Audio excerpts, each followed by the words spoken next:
기부란 무엇일까요? 아주 단순하게 정의하자면 어떠한 대가나 보상도 바라지 않고 나의 자본을 타인에게 조건 없이 내어주는 행위입니다. 인도주의나 생명 존중 혹은 사회적 평판을 위해서 기부를 한다고들 생각하실 겁니다.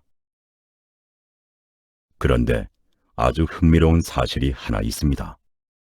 부자가 되기 위한 마인드셋이나 끌어당김의 법칙에서는 공통적으로 이 기부를 강력하게 강조한다는 점입니다. 내 돈을 남에게 주어버리는데 어떻게 부자가 된다는 것일까요?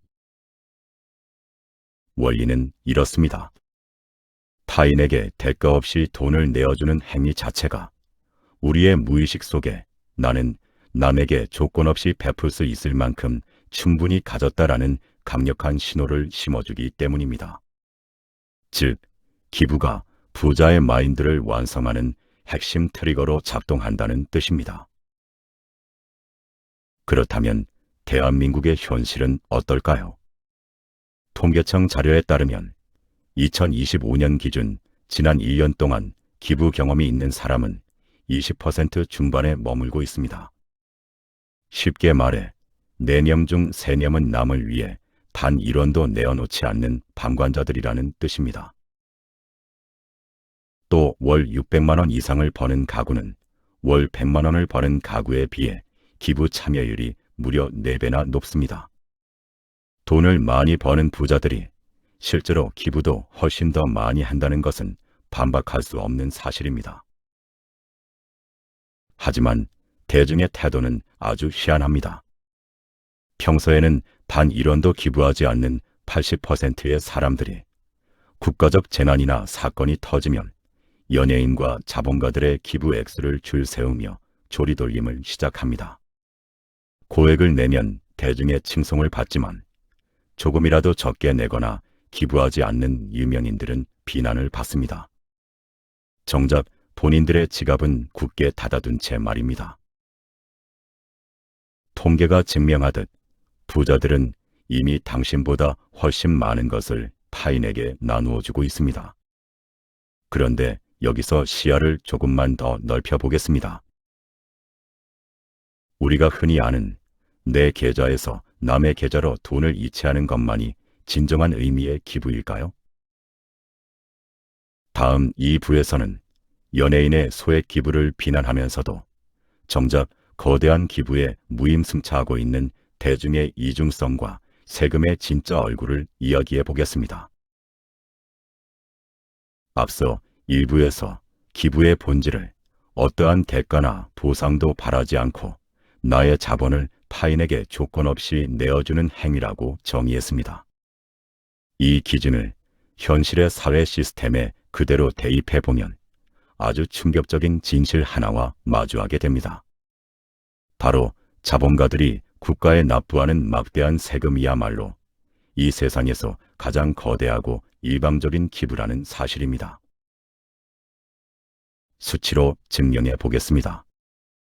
현재 대한민국 국민의 약 30%는 근로소득세를 단 한 푼도 내지 않는 면세자입니다. 국가라는 거대한 시스템이 무너지지 않고 굴러가게 만드는 전체 소득세의 약 80%는 오직 상위 10%의 고소득층과 자본가들의 지갑에서 나오고 있습니다. 상황이 이러면 대중은 자신들을 대신해 막대한 비용을 감당하며 인프라를 유지해주는 부자들에게 감사해야 마땅합니다. 하지만 대중의 태도는 그렇지 않습니다. 뉴스에 나오는 몇천만 원짜리 자발적 기부에는 환호하면서도 부자들이 매년 부담하는 수억, 수십억 원의 세금에 대해서는 존경은커녕 묘한 비아냥과 질투를 쏟아냅니다. 돈 많이 벌었으니 그 정도는 당연히 내야지라며 고액 납세를 당연한 의무 취급을 합니다. 건강보험료를 생각해보면 이 구조가 얼마나 불합리한지 아주 명확해집니다. 거액의 건보료 상환액을 매달 납부하는 고소득층이 돈을 한 푼도 내지 않는 사람보다 수십 배 더 많은 의료 혜택을 받을까요? 절대 아닙니다. 애초에 고소득층은 바빠서 동네 병원에 누워있을 시간조차 없습니다. 이들은 철저하게 금전적 손해를 보면서 본인들의 자본으로 대중들의 의료비를 묵묵히 대신 내주고 있는 것입니다. 내가 낸 만큼 혜택을 받지 못하고 그 거대한 부가 타인을 위해 조건 없이 쓰이는 시스템. 그렇습니다. 우리가 매일 당연하게 걷는 깨끗한 거리, 저렴한 대중교통, 그리고 쾌적한 복지 혜택은 모두 당신이 그토록 욕하는 부자들의 세금이라는 초고의 기부로 굴러가고 있는 것입니다. 지금은 대중도 노동이라는 명분으로 시스템에 기여하는 척이라도 할 수 있습니다. 하지만 노동의 가치가 완전히 소멸하는 테크노 봉건주의 시대가 오면 어떻게 될까요? 다음 3부에서는 일반 농노, 즉 잉여 인간들의 생명줄이 100% 자본가의 세금으로 연명하게 되는 끔찍한 미래, 그리고 그 적선 앞에서도 대중이 부자들을 향해 지금처럼 비난을 쏟아낼 수 있을지 그 진실을 이야기해 보겠습니다. 앞서 정의했듯 인공지능과 로봇이 인간의 모든 노동을 완벽하게 대체하는 테크노 봉건주의 시대가 오면 평범한 대중은 경제적 관점에서 사회에 하등 쓸모가 없는 잉여 인간으로 전락하게 됩니다. 아무런 가치도 생산해내지 못하는 수십억 명의 잉여 인간들. 그렇다면 이들을 굶겨 죽이지 않고 숨쉬게 만드는 막대한 유지 비용, 즉 기본소득은 도대체 어디서 나오는 것일까요? 그 돈은 100% 인공지능과 생산수단을 독점한 극소수 자본가들의 주머니, 즉 그들이 납부하는 막대한 세금에서 나옵니다. 아주 냉정하고 차갑게 경제학적인 관점에서만 생각해 보십시오. 자본가들 입장에서 사회에 아무런 기여도 하지 못하는 수십억 명의 대중에게 자신들의 거대한 부를 떼어내어 나누어 줄 이유가 단 하나라도 있습니까? 경제적 이득은 전혀 없습니다. 이 부양 시스템은 오직 인간에 대한 최소한의 선의와 생명 존중이라는 아주 얇고 위태로운 인도주의적 차원 외에는 그 어떤 논리로도 설명이 불가능합니다. 결국 테크노 봉건주의 사회에서 국가가 자본가들에게 걷어 대중에게 뿌리는 세금은 자본가가 잉여 인간의 목숨을 연장해주는 가장 완벽하고 궁극적인 형태의 기부이자 적선과 완전히 같아집니다. 지금은 대중이 부자들이 세금을 적게 낸다며 광장으로 뛰어나와 핏대를 세우고 비난할 수 있습니다. 자신들도 노동을 통해 사회의 톱니바퀴를 굴리고 있다는 권리의식이 남아있기 때문입니다. 하지만 내 생명줄이 100% 타인의 순수한 적선으로만 돌아가는 세상이 왔을 때도 자본가들의 인색함을 욕하며 불평할 수 있을까요? 권리는 스스로 1인분의 의무를 다할 때 비로소 생겨나는 것입니다. 아무런 가치를 창출하지 못하고 그저 목숨을 연장하기 위해 부자들의 적선만 구걸해야 하는 잉여 인간에게는 분노할 권리조차 주어지지 않습니다. 목줄을 쥔 자의 자비에 평생을 기대어 살아야 하는 끔찍한 시대가 열리는 것입니다.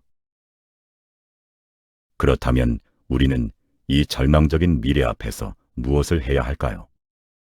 다음 마지막 4부에서는 부자를 향한 맹목적인 분노와 열등감을 당장 거두고 평범한 대중이 비참한 잉여 인간으로 전락하지 않기 위해 당장 뜯어 고쳐야 할 생존 마인드셋을 제시하겠습니다.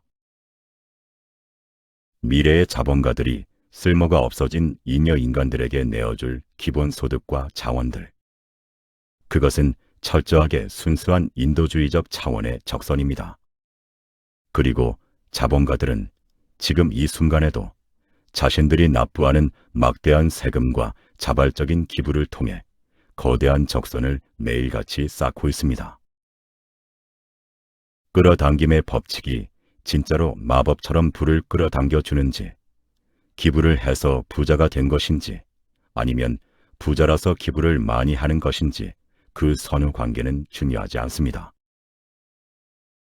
변하지 않는 팩트는 단 하나입니다.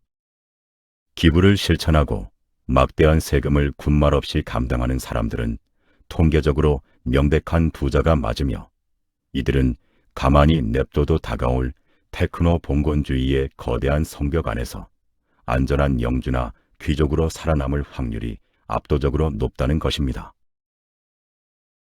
진짜 심각한 사람들은 누구일까요?